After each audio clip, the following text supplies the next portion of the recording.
you very much. I'm with the highly respected president of Syria, and we are working together. We were, right from the beginning, we were responsible, along with, actually, President Erdogan also felt very strongly. And he's done a really fantastic job as president. He's unified the country in a very short period of time. I'd say like a year and a half, about a year and a half. And right from the beginning, it was a real mess. It was a very disjointed place, and he's brought it together. He's a strong person. He's a great leader. He's respected by everybody, including me. And we're proud to have him together. We're just here to talk a little bit. We released sanctions from the country, which really, I think, was a big boost. The sanctions was a very important thing. And we're proud of the job he's doing. Syria's become a very stable, I mean, it's amazing. In a short period of time, it's really been stabilized. And we're proud of that. And to be part of the Middle East. Syria had one of the great cultures, the professors and lawyers and doctors. It had one of the great cultures of any country, not just Middle East. And then it went through this terrible period of time. But it's a country that a lot of people are very proud of, and they're proud of the job he's done. Thank you very much, Mr. President. Would you like to say something? في الحقيقة نحن حققنا إنجاز كبير في تحرير سوريا وإسقاط النظام السابق. We have made a great achievement in the toppling of the former regime. وكما ذكر فخامة الرئيس خلال سنة ونصف حققنا إنجاز كبير في توحيد البلاد ووضع على السكة الصحيحة من التنمية والاقتصاد. And as President Trump said, in a year and a half, we made an achievement in bringing the country together, unifying the country, and put it back on track. هذا بفضل الشعب القوي الشعب السوري اللي تكلم عنه فخامة الرئيس ترامب. Of course, this is due to our strong people, the strong Syrian people that President Trump talked about. ثم القرار التاريخي اللي قام فيه الرئيس ترامب برفع العقوبات عن سوريا. Then the historic decision that President Trump has taken by lifting the sanctions of Syria. وأيضا مساعدة كل الأصدقاء المحبين في المنطقة من تركيا من دول الخليج من كل المنطقة. As well as the help of friendly countries and the loving countries in the region, Turkey and other countries in our neighborhood. الشعب السوري يشكر جميعا رئيس ترامب. The entire Syrian people thanks President Trump. Thank you. Thank you very much. Proud of you. You have any questions? Mr. President, are you going to remove Syria from the state-sponsored terrorism list? I think I will, yeah. I I think I will. Why wouldn't I? He's done a great job. Maybe he would have brought that up a little wrong, but you brought. That's a good question. Yeah. Any problems with that? I think we should. Yeah, I will. Do you still want Syria to help with Hezbollah in Lebanon? They could help. We'll find out. I think we're making a lot of progress. But they could help. He would do a very good job. Prime Minister Netanyahu has been critical of aspects of your relationship in the last couple of days with President Erdogan of Turkey. He said that Erdogan has imperial ambitions on neighboring countries, presumably including Syria. Well, he hasn't been involved with Syria. If you think, he hasn't been involved with Israel at all. And he's left it alone. I wouldn't say he's a friend, because he's not a friend of, as you know, of Netanyahu, of Bibi. They don't get along, I think.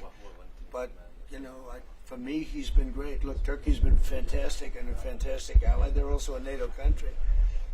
And Israel, we've done, no president's done as much for Israel as I have. Nobody even close. If you look at, just look at all the things with Jerusalem, all the different things that we've done.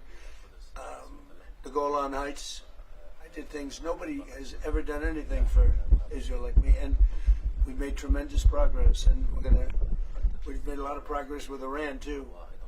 Wiped out their military, but it should have been done 47 years ago. If I could, do you think that Prime Minister Netanyahu should be re-elected as elected? Or would you like to see I can tell you this, he's been a great wartime president. We worked at Prime Minister.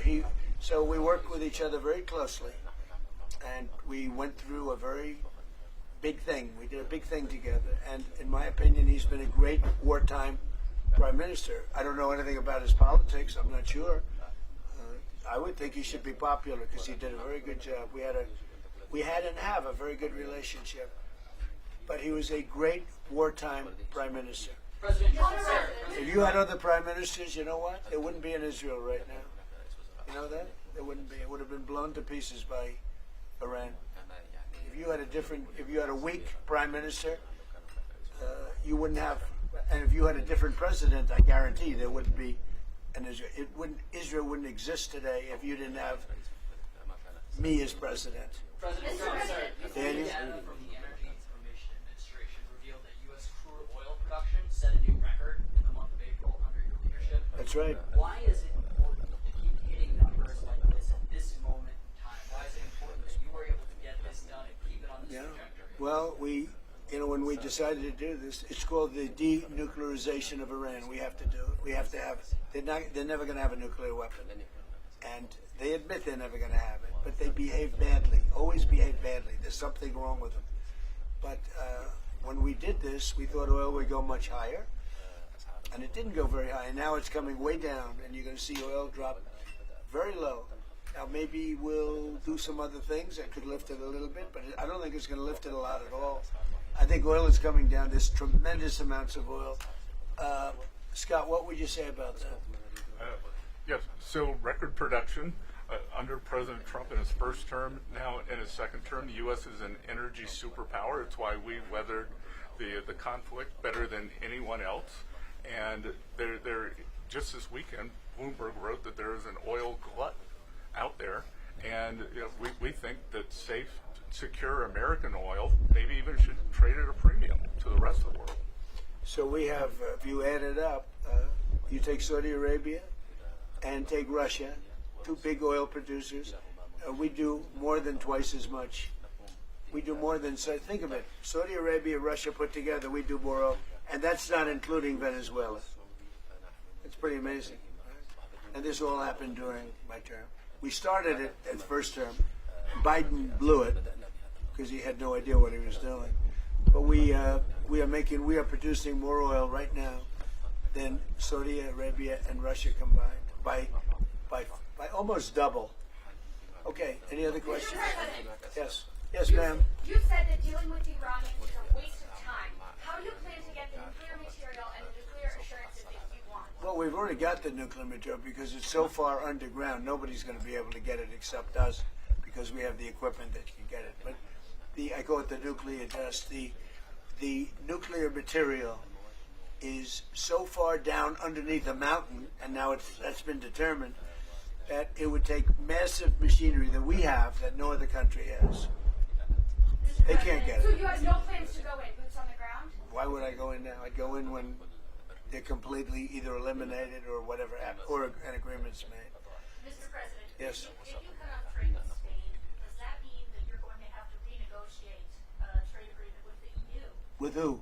With the EU. With the EU, any past trade agreements you already have? We're going to see what happens with the EU. You know, they've treated us very badly for years, and they took advantage of us. Look, we're very close to those countries, right? And to everybody in the EU. The problem is they took advantage of the United States for years. It's like him.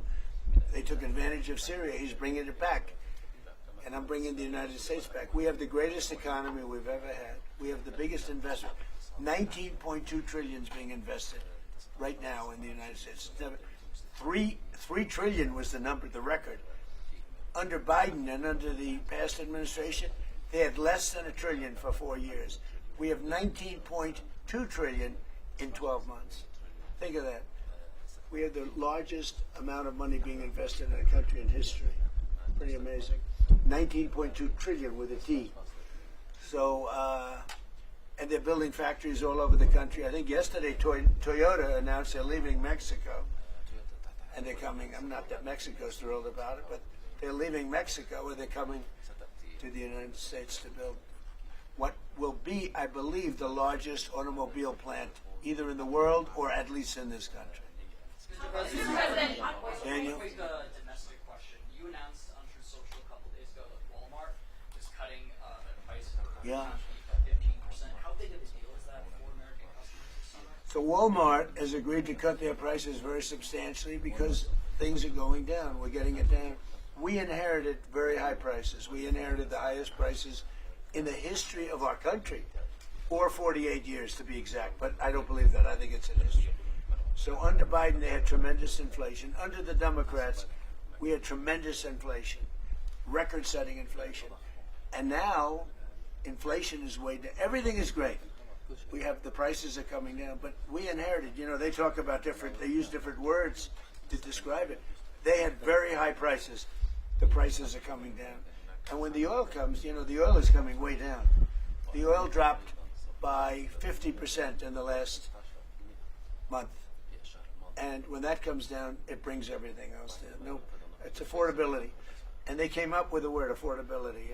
Like, I take over, I'm there for one day, and they say, affordability, affordability. I said, I've been here for, remember with the eggs, the first day or 2 days later, I have my first news, and they talked about eggs. They said the eggs have gone up 5 times.